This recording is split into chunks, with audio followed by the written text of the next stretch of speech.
Assalamualaikum warahmatullahi wabarakatuh.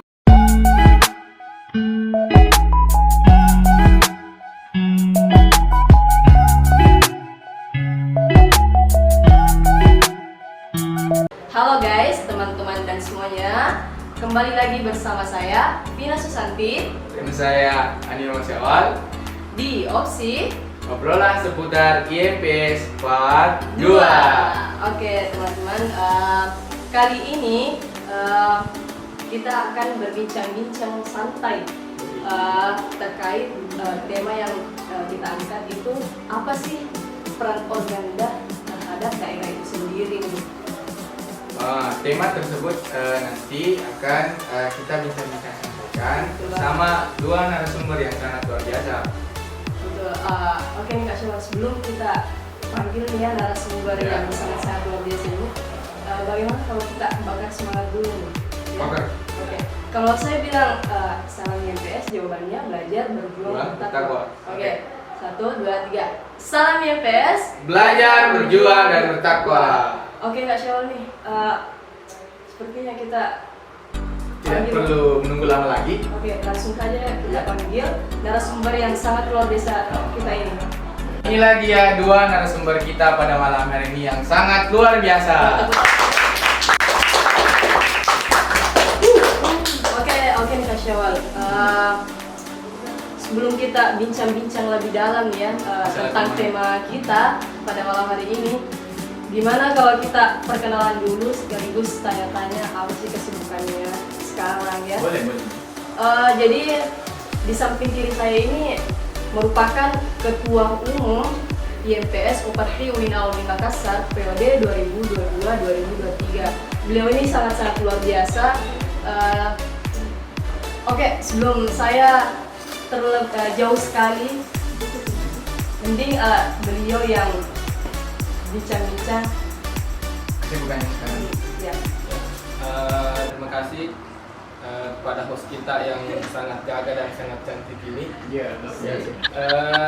Mengenai terhadap apa yang menjadi kesibukan sekarang teman-teman daripada pengurus harian Kadar Pendidikan sendiri sedang menggarap untuk pengkaderan sebagai pelanjut degenerasi daripada lembaga itu sendiri. Jadi sekarang menggarap regenerasi ya. Iya. Bagaimana caranya nanti kita menghadirkan pemimpin luar biasa untuk Sopeng ke depan. Luar biasa.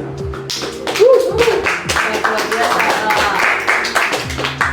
narasumber kita ini ya pada malam hari ini.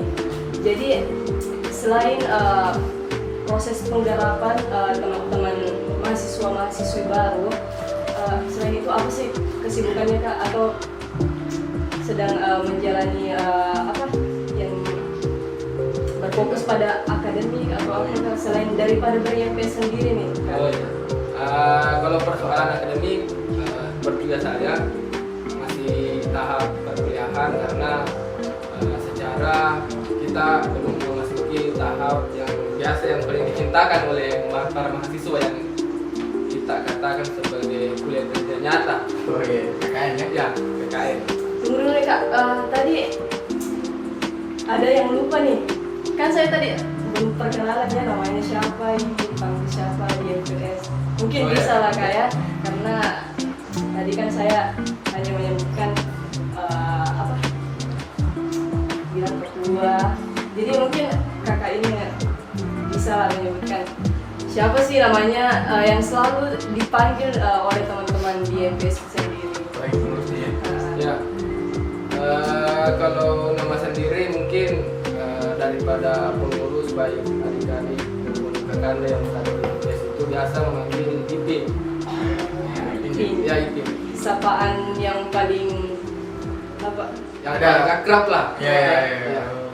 Betul. Nggak ada hubungan dengan Upin. Oh, lain yang betul-betul itu. Ya, kalau itu masih di Malaysia. Oke, Sebenarnya sekarang ya. Apa? filosofinya itu mungkin panjang sekali. Iya. Kenapa sih bisa dibilang IPIM gitu? Ya, mungkin Oh iya, Kakak samping yang kanan saya ada juga kakak yang paling gagah. Dia Dewan Pertimbangan Organisasi IMPS Koperasi Wina periode 2022-2023. Mungkin langsung saja perkenalannya. Ya, jadi perkenalannya ini secara formal atau bagaimana? Santai saja kakaknya, ini namanya obrolan saja. Tergantung Ya. dari kenyamanan Kak. Ya, jadi nama saya Angga Winanda. Ya. Ketika ditanya persoalan jurusan di UIN itu saya jurusan ilmu politik angkatan 2018. Ya, Berarti sudah masuk tahap mau selesai apa? Sudah. ya, mungkin seperti itu. Dan teman-teman mungkin yang semester akhir sudah merasakan bagaimana itu keluh kesahnya, bagaimana proses kita untuk keluar dari kampus ini. Bagaimana kuliahnya? Kapan lulus? Ya. Jadi membahas tentang perkuliahan Angga Winanda sendiri, bagaimana tentang kesibukannya sekarang? Selain mungkin skripsi, Ya. apalagi kesibukannya lain gitu. Nah, tentu yang pertama itu persoalan skripsi atau tugas akhir. Ya. Yang kedua, ya pastilah di lembaga tercinta kita ini, IMPS Koperasi UIN, kebetulan saya masih menjabat sebagai Ketua Dewan Pertimbangan Organisasi yang tentunya akan mengawasi atau memberikan pertimbangan-pertimbangan kepada teman-teman pengurus dan seluruh kader di IMPS UIN itu sendiri. Sangat luar Luar biasa. biasa. Oke nih Kak, setelah berbicara tadi mengenai perkenalan, kabar, kesibukan, sekarang saya mau bertanya tentang pengalaman Kakanda Angga Winanda ini selama di MPS sampai sekarang ini. Maksudnya pengalamannya mulai dari masuk sampai sekarang ini, apa sih yang didapat pengalaman dari Kakanda Angga? Ya. Dari mulai pertama ini di Ya. Nah, sebenarnya ketika mau berbicara persoalan pengalaman sih, ya tentu pengalaman terbanyak saya dapatkan di IMPS UIN sebenarnya.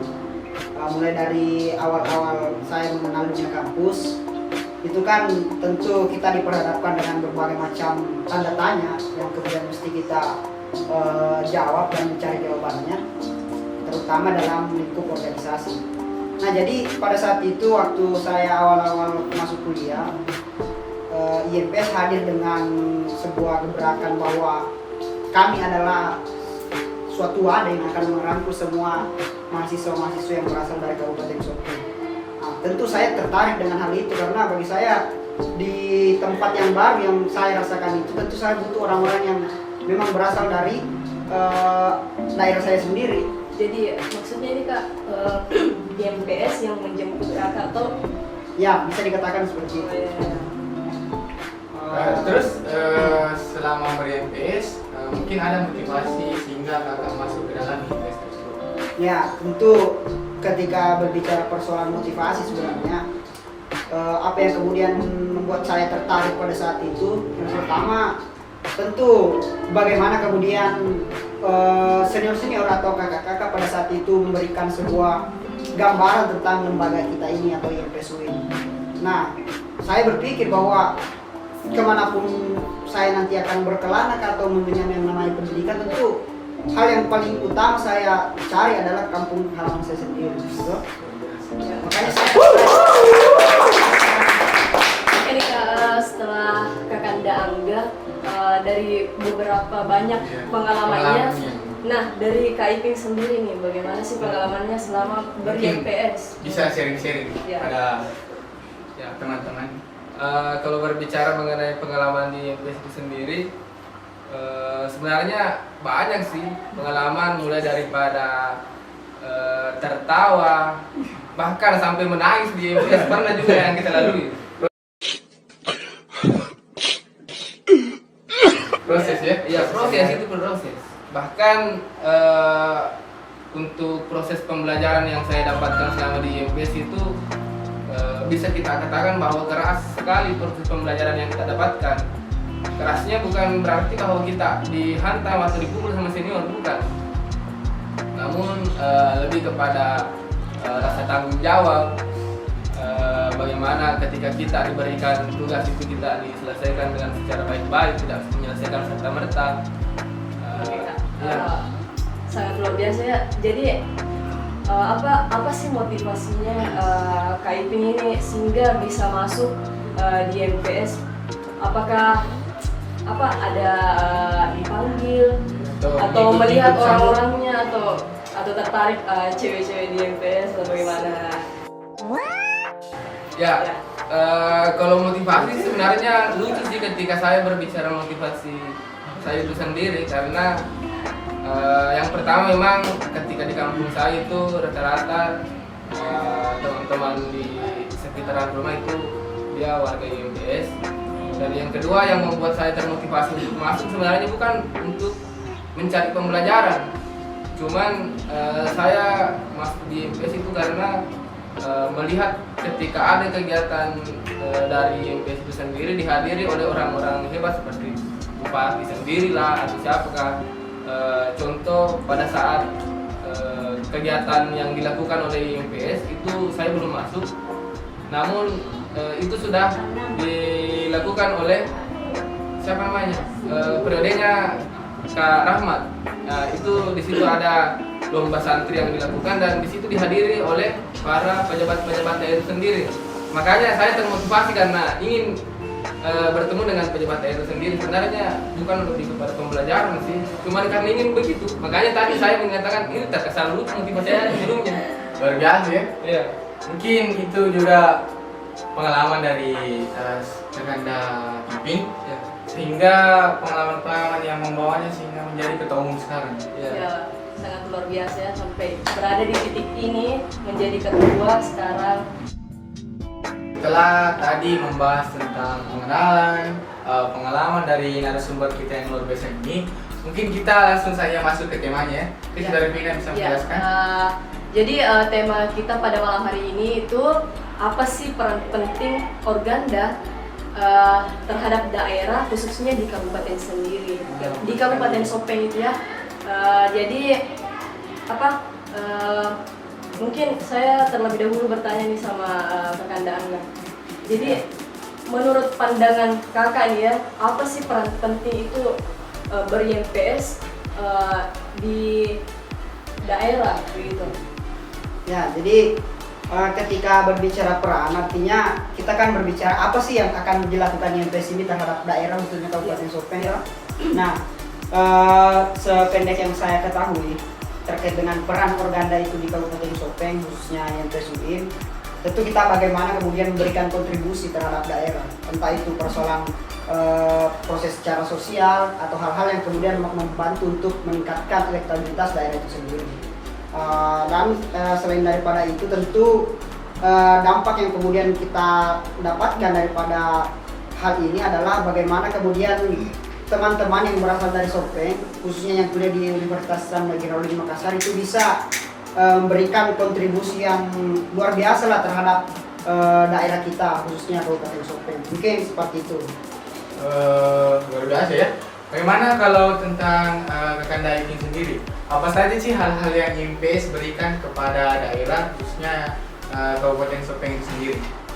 Ya, kalau misalkan kita berbicara mengenai apa sih yang sudah diberikan IMPS ini itu sendiri daripada daerah, di periode-periode sebelumnya, di periode Kakanda Taufik Ar-Rahman, itu ada kegiatan bakti sosial. Setelah itu di periode Kakanda Angga Winarti sendiri, itu ada kegiatan wisata pendidikan.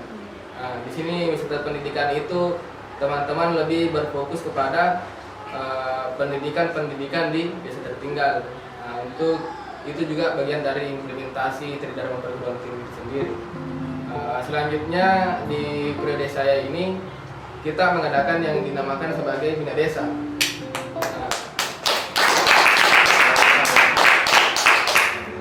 Di mana pada kegiatan Bina Desa ini kita lebih kepada pengembangan untuk elektabilitas desa itu sendiri terhadap pengembangan tanaman hidroponik. Makanya karena kita lihat bahwa di desa Gatarentoa itu sendiri merupakan daerah pegunungan dan di situ sangat baguslah untuk penanaman sayur-sayuran dan berbagai macam hal lainnya.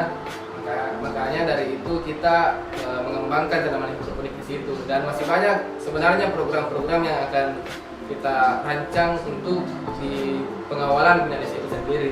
Salah satunya kita membantu di wilayah bagian bumdesnya, mungkin seperti itu.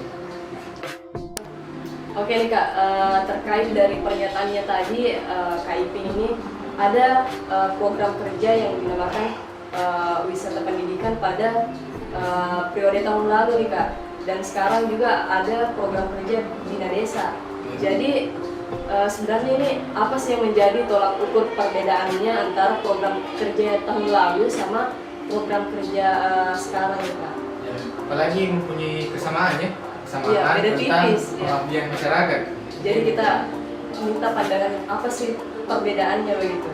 Nah, kalau mengenai berbicara perbedaan daripada wisata pendidikan dan desa itu sendiri, sebenarnya kita sudah jelaslah kepada namanya. Yang pertama, di mana kita berbicara mengenai wisata pendidikan, pasti di pemikiran kita itu sudah berfokuslah kepada yang dikatakan sebagai pendidikan itu sendiri. Berarti berfokus di sekolah ya Kak? Iya. Maksudnya mengajar gitu di sekolah-sekolah bagaimana? Mungkin lebih jelasnya bisa Kakak Andang Gunandi yang menjelaskan iya. hal yang seperti itu. Namun sebelumnya saya bisa bertanya menurut. Iya, silakan. That dulu. Ya, Salah. Oke, lanjut. Musik. memang dari tadi kita ini terlalu tegang kayaknya. Mungkin seharusnya kita agak bawa santai aja. Mungkin kita pakai bahasa lokal saja. Ya. Bro, kamu kan? Ya, oke lanjut nih terkait yang wisata pendidikan pada periodenya Kakanda Angga, apa sih pandangannya atau perbedaannya dari program kerjanya Kak Iping ini pada periode ini? Ya. Jadi terkait dengan program kerja di kepengurusan tahun lalu itu kita beri nama wisata pendidikan, dan kebetulan ketua juga pada saat itu masih termasuk dalam kepengurusan. Nah, poin yang kemudian ingin kita capai pada program kerja itu adalah bagaimana kita menanamkan atau menumbuhkan minat pendidikan itu di warga-warga atau masyarakat di dusun-dusun yang terpencil atau di wilayah-wilayah terpencil, khususnya di Kabupaten Sopeng. Nah, terkait dengan persoalan teknis atau kegiatan di sana saat berlangsung itu, tepatnya di Desa Wesuru, Dusun Wesuru, teman-teman adakan program kerja itu selama 1 minggu. Nah, jadi betul apa yang dikatakan tadi Vina, bahwa kita lebih fokus untuk bagaimana menunjang minat pendidikan anak-anak sekolah di sana, khususnya pada anak SD. Dan sebagai wadah juga kita membuat semacam perpustakaan kecil untuk warga di sana, baik itu untuk warga masyarakat yang sudah dewasa atau sudah tua dengan anak-anak SD pada saat itu. Jadi kita terkesan ke sana untuk memberikan mereka itu semangat untuk melanjutkan pendidikannya, karena kita tahu sekarang bagaimana anak-anak itu khususnya di pelosok, dia itu minat pendidikan itu sangat kurang. Makanya IMP Suwin hadir untuk membuat gebrakan pada anak-anak seusianya pada saat itu.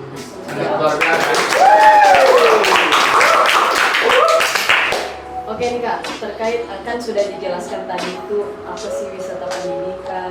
Nah, dari Kak Iping sendiri nih tentang program kerjanya itu apa Bina Desa. Jadi apa sih yang menjadi poin utamanya di Bina Desa ini? Ya, mungkin tadi dari pandangan kedua host kita ini mengatakan bahwa hanya beda tipis lah perbedaan daripada wisata pendidikan dan Bina Desa itu. Ya, lebih kepada pengabdian masyarakat. Namun di Bina Desa ini kita lebih berfokus kepada pengembangan desa itu sendiri, tidak terfokus kepada hal-hal yang hanya berbau pendidikan. Jadi pada saat kegiatan Bina Desa itu kita bekerja sama dengan beberapa aparat desa, bahkan perangkat desa semacam bumdes dan lain hal sebagainya. Kita juga di sini di program Bina Desa itu lebih mengembangkan yang disebut sebagai tanaman hidroponik. Karena sebelumnya ketika kita survei sebelumnya di sana pernah membuat bahwa akan dinamakan sebagai desa stroberi. Cuman karena di desa Gataran Tua itu patah di wilayah pemasarannya, makanya orang-orang yang di sana itu berhenti untuk menanam stroberi sendiri. Oh berarti ini di sana mau kayak Malino ya? Wow. Ya, Banyak stroberi gitu. pernah memang dulu diancang-ancang seperti Malino. Oh iya. Cuman di sana itu patah di wilayah pemasaran, makanya para petani yang di sana itu agak kayak merasa kecewa dengan hal yang itu. Oh, mungkin masyarakat lokal di sana lebih menyukai oti daripada stroberi. Iya. Karena kan bisa lidah-lidah orang Bugis ya tidak terlalu kayaknya susah masuk begitu ya, sehingga patah dalam hal tersebut. Ya, di samping juga hal pemasaran, memang saya dengar agak kecut dia orangnya. Makanya agak sulit melihatnya. Tapi makanya dari itu kita karena kita juga tahu kendalanya di wilayah pemasaran, makanya Hidupnya diambil tanaman hidroponik. ya hidroponik itu kita siapkan juga sebelum kita beradakan ini hidroponik, kita juga bantu dulu cari pemasaran di mana cocok ini. Jadi ini tanaman hidroponiknya kapan bisa dipanen gitu? Oh ya, kalau berbicara mengenai panennya, alhamdulillah sudah beberapa kali sudah panen. Cuman sekarang karena untuk penanaman hal yang seperti itu kita juga harus menimbang beberapa keadaan semisal musim panas atau musim penghujanan. Makanya mungkin pada saat ini lahan di sana digosong. Cuman nanti saya komunikasikan lagi sama penanggung jawab di sana bahwa kapan kita bisa untuk jalan-jalan lagi ke sana. Berbicara tentang kapan panennya, apa paling kemarin tantangan tak di sana selama berapa hari sebelumnya? 1 minggu. Oh, 1 minggu. Ya, apa tantangannya selama 1 minggu? Mungin makan cek. Ya, kalau persoalan dingin ya sudah jelas 11-12 lah dengan Malino. Karena pegunungan. Iya, pegunungan. Cuman yang paling menjadi kendala bahkan sebelum keberangkatan ke sana itu teman-teman sudah dihantui dengan berita-berita yang apa namanya? Pembesiran? Ya itu. Hujan badai angin ribut halilintar.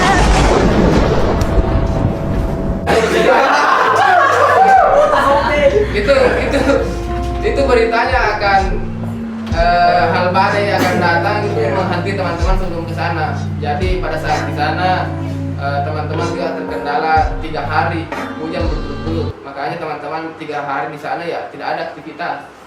Berarti luar biasa ini teman-teman dari MPS ya. Sudah tahu dengan hujan badai loh dia lewati untuk pengabdian masyarakatnya. Sangat bersinergi ya dalam kegiatan tersebut. Ya, itulah tadi yang saya katakan dari pengalamannya kita selama beri MPS kita digenjot untuk menyelesaikan tanggung jawab, diajarkan bertanggung jawab oleh senior-senior kita terdahulu. Luar biasa. Harus luar biasa. Membahas tentang tadi program kerja, mungkin pertanyaan saya apa sih keuntungan ini teman-teman masuk di dalam IMPS itu sendiri? Ya, Karena apa nih, banyak yang bertanya-tanya tuh. Iya. Apa maksudnya setelah ber-MPS Apalagi apa yang didapatkan, apa maksudnya poin pentingnya ini dari Kak Iping atau Kak Angga ini keuntungan tersendirinya itu masuk IMPS bagaimana sih, apa Ya. ya mungkin dari Kak Angga dulu ya. Nah, jadi terkait dengan apa tadi? Keuntungan. Ya, keuntungan. Tentu sebagaimana yang saya alami, pastilah sangat bermanfaat sekali saya berada di sini. Dalam artian selain dengan bagaimana kita meningkatkan kepercayaan diri itu, tentu hal-hal yang kemudian menunjang untuk masa depan dan beberapa tantangan-tantangan ke depannya itu saya merasa sudah terbekali begitu, sesuai dengan gempuran zaman sekarang. Jadi saya mengatakan bahwa apapun yang kau butuhkan di masa depan itu sebenarnya sudah ada semua di MPS. Oh iya. Luar biasa. Jadi kita harus ber-MPS ya. Iya. Iya. Jadi Pasti. dari ketua sendiri apa keuntungan? Ya, kalau berbicara mengenai keuntungan berada di IMPS itu sebenarnya mungkin kita bisa katakan bahwa sempurna lah ketika kita sudah berada di IMPS, ketika kita berbicara orang Bugis tuh. Iya. Sempurna lah ketika kita berbicara mengenai IMPS. Karena sebagaimana yang dikatakan doktrin-doktrinan sebelumnya itu oleh senior-senior bahwa di perkuliahan itu kita mendapatkan ilmu 20% dan di organisasi itu 80%. Makanya saya dapatkan 80% itu di IMPS sendiri. Luar biasa. Ini juga luar biasa. Oke nih Kak, berbicara keuntungan, maksudnya ini di narasumber saya ini sangat-sangat ganteng, gagah. Jadi maksudnya selama ber-IMPS keuntungannya berarti banyak sekali. Jadi Banyak fans ya. iya, jadi maksudnya apakah sudah ada mendapatkan apa cewek atau apa? Karena Membahas apa ya? percintaan kita ya. Karena sudah di sini terlihat sangat ganteng dan gagah dan berbicara keuntungan berarti ada dong atau bisa lah Kak apa kita sharing-sharing sedikit atau Siapa ini? Ketua atau saya? Mungkin Ya, yang mungkin. lebih berumur. Jadi bagaimana tadi? Apanya? maksudnya kan kita dari tadi nih berbicara keuntungan nih Ya. berarti udah dapat dong keuntungan apa dapat cewek atau Iya. apa Ya, apa di? Saya itu sebenarnya seperti yang ditanyakan host bahwa terkait dengan hati itu atau perasaan. Justru bukan itu sebenarnya yang menjadi tujuan utama saya sebenarnya berlembaga khususnya di MPS. Artinya apa? Berbicara persoalan pasangan itu tentu akan mengalir dengan sendirinya. Artinya entah itu kita mendapatkan pasangan di dalam organisasi atau tidak itu menjadi sebuah bumbu-bumbu lah dalam pelengkap perjalanan. ternyata di sini kita ada filsuf cinta yang sangat Ya, jadi saya tambah sedikit artinya ini juga sebenarnya menjadi pesan kepada teman-teman khususnya IMPS UIN bahwa jangan jadikan hal itu sebagai tujuan utama kalian berlembaga karena ketika kita berbicara IMPS khususnya IMPS UIN itu kita adalah satu keluarga semua loh. Jadi ibaratkan keluarga itu artinya justru kasih sayang lah yang membuat kita sampai sekarang masih bisa bersama-sama, bukan persoalan pribadi tapi semua yang mengikat kita dalam satu nama yaitu IMPS Koperti UIN Alumni Kasar. Ya itu tadi dari masalah percintaan dari saya dengan Nangga. sudah ahli dalam percintaan Ya bukan ahli sih sebenarnya. ahli ber-IMPS kurang apa lagi dong masa Itu kakanda saudara kakanda ini bagaimana? Karena dari tadi saya melihat menunggu ini. dia ketawa-ketawa dari tadi Kalau ketua ini pasti karena saya lihat itu luar biasa. ya kita dengar sendiri ya dari sendiri. Kalau berbicara mengenai pasangan di lembaga itu sendiri, sebenarnya seperti yang dikatakan oleh Kakak Nangga Winanda itu sendiri, kita semua adalah keluarga. Makanya juga yang saya pegang sampai sekarang dari pesan senior-senior yang sebelumnya, jangan memetik bunga di halaman sendiri. Tapi rawatlah bunga itu sendiri tuh. Jadi ibaratnya keluarga ya kita saling menabur kasih sayang meskipun bukan harus melalui percintaan itu sendiri, pacaran atau apa ya. Silahkan berakhirlah dulu semuanya baru pacaran. Wah luar biasa. Sangat mendalam ya motivasi dari senior Kakanda Ipin sendiri. Selanjutnya ada beberapa pertanyaan di sosial media ya, MPS sendiri. betul sekali Kak. Jadi sebelum kita take video podcast ini, kita itu sudah lempar pertanyaan di sosial media IMPS sendiri itu, yaitu Q&A. Jadi di situ nanti ada beberapa pertanyaan dari teman-teman online. Nah, jadi Kak Ipin dan Kak Angga itu nanti akan menjawab pertanyaan-pertanyaan random dari teman-teman online. Ya oke nih teman-teman, kita sudah masuk di penghujung acara dan kita akan masuk segmen Q&A. Mungkin bisa dijelaskan dari saudari Gina sendiri. Jadi beberapa hari kemarin itu kita dari teman-teman Infocom telah mengumpulkan beberapa pertanyaan lewat Instagram yang nantinya pertanyaan ini sendiri ditujukan kepada narasumber untuk menjawabnya.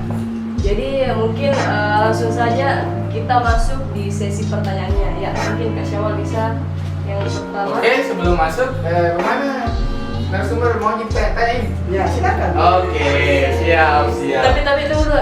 Sebenarnya ini dari tadi ini dari mulai awal teh kayak loyo sekalian. Sudah ditimbang. Ya. Saya justru ketika saya itu berada di YPS, bukan loyo sebenarnya ini, tapi bagaimana proses menghayati bahwa sebenarnya ini adalah rumah di mana kita betul-betul bisa mengingat semua apa-apa yang kemudian pernah kita lakukan tuh dengan bukan loyo, ada kan? Oh, kira saya belum dimakan. Oke, Pak. Langsung ya pertanyaan pertama tahu. Iya. Karena menunggu juga mau pulang. Ya, jangan ya. Oke Kak, Syawal langsung saja. Pertanyaan pertama. Mi underscore Rifki I-nya 6. Oke. Kapan mulai perekrutan anggota MPS Wika? Ini bisa Jadi dijelaskan oleh di pertanyaannya Kak Ifik lagi yang jawab karena ya, mohon maaf nih. Justru ketua memang yang berwajib untuk menjawab itu toh. Ya, kalau untuk persoalan kapan kita perekrutan itu kita rencanakan di awal bulan 10. Jadi kalau misalkan saudara Panaja ini sebagai mahasiswa baru di Wilayah Makassar sendiri, ya jadi kami tunggu di Ikatan Mahasiswa Belajar Sopir Pertiwi Wilayah sendiri untuk bergabung. Siap. Oke. Selanjutnya, pertanyaan selanjutnya untuk Kak Angga ini, bagaimana sih cara atau tindak lanjut terhadap kader-kader YPS yang sudah berkontribusi? Ini mungkin pertanyaannya bisa dijawab ya. Ya, jadi saya menggarisbawahi satu kata di situ, artinya berkontribusi. Nah, perlu kita pahami juga sebenarnya bahwa sebenarnya berkontribusi dalam hal apa dulu ya? Apakah dengan hadir secara fisik di sini atau setidaknya memberikanlah sumbangan pemikiran atau apa terhadap perkembangan yang kemudian dilakukan di IMPS UIN. Nah, bagi saya selama ini adalah sebenarnya tidak ada kader yang tidak berkontribusi. Artinya semua yang kemudian menjadi bagian atau semua yang menjadi kader dalam lembaga kita ini IMPS UIN, tentu kita tidak boleh mengatakan bahwa sudah tidak berkontribusi, karena proses kontribusi itu tidak serta-merta harus secara langsung tuh. Memang kita perlu pahami bahwa kita harus membedakan bagaimana sih posisi kita sekarang di lembaga.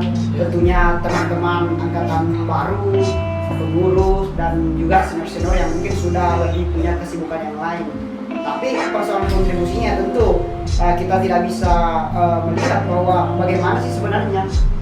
Kita cuma hanya bisa terus membukakan ruang kepada semua kader-kader IMPS UIN untuk terbuka kepada kita semua. Begitupun dengan pengurus yang mengemban amanah sekarang, artinya janganlah membedakan persoalan ini yang tidak terlalu aktif, ini yang tidak. Karena buat apa kita berasaskan kekeluargaan jika hanya mengesampingkan atau hanya melibatkan segelintir orang saja. IMPS ini bukan milik ketua, tapi milik kita bersama. Oke, next untuk pertanyaan selanjutnya untuk Angga. Ini mungkin kayak ini fans nih atau penggemar rahasia. Dari siapa tuh Kak? Dari Gilang_7. Nah, untuk Angga, coba ceritakan pengalaman berbaring di pasir sambil melihat bulan. Waduh, Ya. ini dengan Cinta. Ya, jadi perlu kita cerita dulu toh. Iya. Artinya mungkin teman-teman barusan mendengar istilah itu. Sebenarnya ini pertanyaan dari Kakanda Ilham Masnawi yang mengatakan bahwa bagaimana apa tadi Ini. reaksinya? Coba ceritakan pengalaman berbaring di pasir. Ya, pengalaman berbaring di pasir sambil menatap bulan. Iya, Ya, bulan. oke.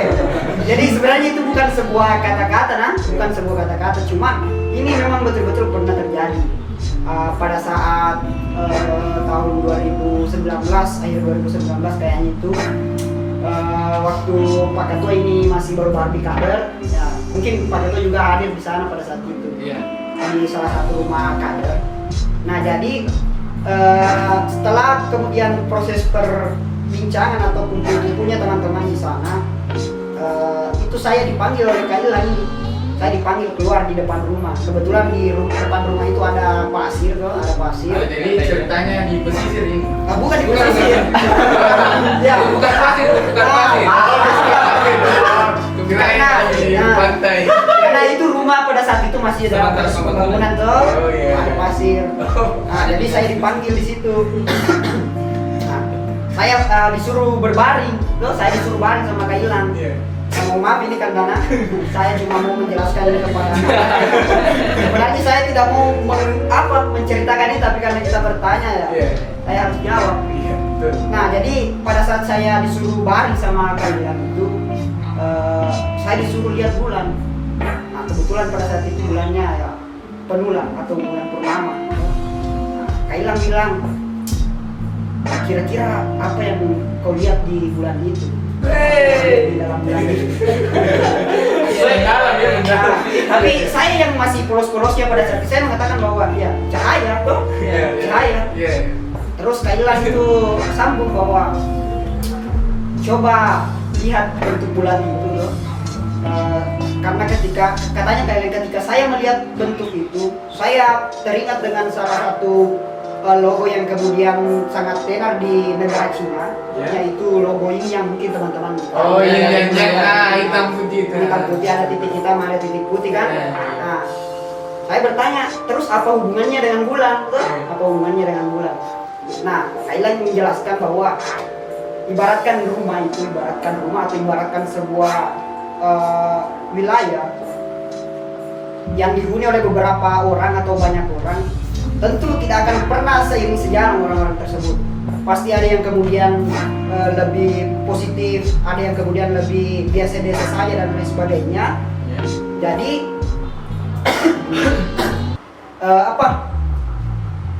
teori dari kemudian lingkaran yin yang itu dia katakan bahwa ada sebuah hubungan keseimbangan, ada hubungan keseimbangan. Dan dia katakan bahwa saya melihat keseimbangan itu ada di kamu. Saya itu. Jadi saya tidak paham pada saat itu apakah Kak Ilham magola atau bagaimana tuh, atau hanya sekedar sempat betul-betul kan anak-anak itu biasa. Mungkin juga Kak sudah rasakan bagaimana digola tuh. Jadi saya juga pada saat itu ketua digola sama Kak Ilham ini bahwa kau akan nanti akan ada di masa dimana kau akan menjadi keseimbangan di antara teman-teman semua di sini. Tapi saya sampai sekarang masih belum paham itu apa tuh pada saat itu. Nah saya baru paham ketika ya diberikan amanah kepada teman-teman di lembaga untuk menjadi ketua pada saat itu, dan terjawab sudah apa yang kemudian kaitan. Jadi ada harapan. Artinya dia punya harapan terkait dengan kita harus menyeimbangkan semua ide, semua kemudian watak yang ada di rumah kita ini seperti itu. Jadi intinya adalah bagaimana teman-teman, bukan cuma saya sebenarnya, tapi semua teman-teman kader di Peswit, bagaimana bisa melihat dalam satu keadaan itu kita harus betul-betul menyeimbangkan antara dua hal yang kemudian berbeda seperti itu. Ya mungkin itu kalau dari saya tuh. Ya baik, itulah tadi beberapa pertanyaan Q&A dari Instagram Peswit itu sendiri. Ya kita sudah mencapai penghujung acara pada tema kita pada part 2 kali ini, yaitu dampak peran penting organda terhadap daerah khususnya di Kabupaten Sorong sendiri. Jadi sebelum kita tutup ini Kak, semangat dulu. Iya. Bersemangat. Karena tadi kan belum bakar-bakar semangat. Iya. Ya, jadi Kak, kalau saya bilang salam YPS, jawabannya belajar, berjuang, bertakwa. Jadi mungkin Semuanya juga ya penontonnya. Iya. Siap. Oke. 1, 2, 3. Salam YPS. Belajar, berjuang, bertakwa. Cukup sekian pada malam hari ini. Saya Vina Susanti undur diri. Dan saya Andi Muhammad Syawal. Tunggu kami di part selanjutnya. Wassalamualaikum warahmatullahi wabarakatuh.